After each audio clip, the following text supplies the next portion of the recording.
Hello, good morning, welcome back to Chumki's adventure.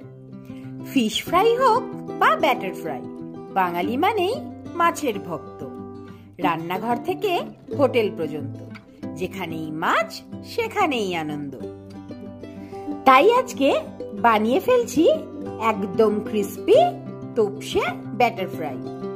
বাইরে crunchy, ভিতরে juicy. ভাতের সাথে হোক বা চায়ের সাথে একবার খেয়ে দেখো, আর থামা যাবে না। চলো তাহলে আর দেরি না করে ফটাফট বানিয়ে ফেলি তোপসে মাছের ব্যাটার ফ্রাই। তোপসে মাছের ব্যাটার ফ্রাই বানাতে লাগবে আমাদের তোপসে মাছ, পেঁয়াজ বাটা, আদা বাটা, কাঁচা লঙ্কা বাটা, গোলমরিচ গুঁড়ো, নুন, হলুদ, কাশ্মীরি রেড মির্চ, জোয়ান, কালো জিরে, একটা ডিম আর বেসন। তোপসে মাছের ব্যাটার ফ্রাই এর জন্য প্রথমে তোপসে মাছটাকে এক ঢাকনা ভিনিগার আর 1 কাপ জলের মধ্যে মাছটাকে ভালো করে ধুয়ে নিয়ে ভিজিয়ে রেখেছিলাম প্রায় আধা ঘন্টা।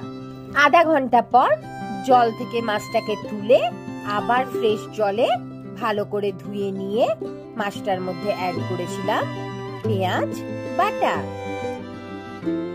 দিলাম এর মধ্যে বড় চামচের 1 চামচ আদা বাটা, সঙ্গে দিলাম 1 চামচ কাঁচা লঙ্কা বাটা, দিলাম 1 চামচ গোলমরিচ গুঁড়ো, কাশ্মীরি রেড মির্চ পাউডার,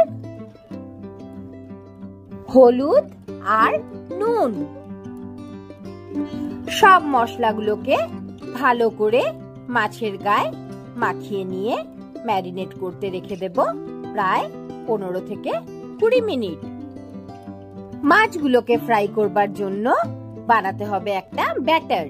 তার জন্য নিয়েছি 2 চামচ বেসন, আর তার মধ্যে দিয়ে দিলাম কাঁচা লঙ্কা বাটা, হাফ চামচ কালো জিরে, অল্প হলুদ, বিট নুন, কাশ্মীরি রেড মির্চ পাউডার, আর শেষে অ্যাড করলাম হাতে ক্রাশ করে 1 চামচ জোয়ান। এবার একটা গোটা ডিম দিয়ে ব্যাটারটাকে মিক্স করে নিতে হবে।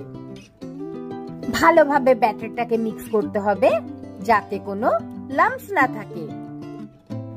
একটা স্মুথ মিডিয়াম কনসিস্টেন্সির ব্যাটারকে তৈরি করে তার মধ্যে ম্যারিনেট করা মাছগুলোকে দিয়ে ভালো করে এপিটোপিট উল্টে মাছের গায়ে কোট করে নিতে হবে।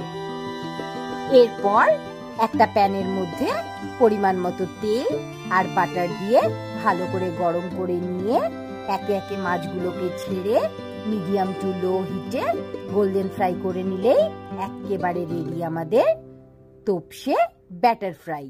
গরম ভাতের সঙ্গে হোক বা সসের সঙ্গে, দুটোতেই এই তোপসে ব্যাটার ফ্রাই এর অনবদ্য স্বাদ।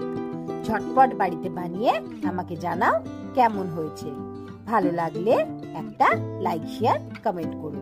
আর হ্যাঁ, সাবস্ক্রাইব আর বেল আইকনটা প্রেস করতে ভুলো না কিন্তু।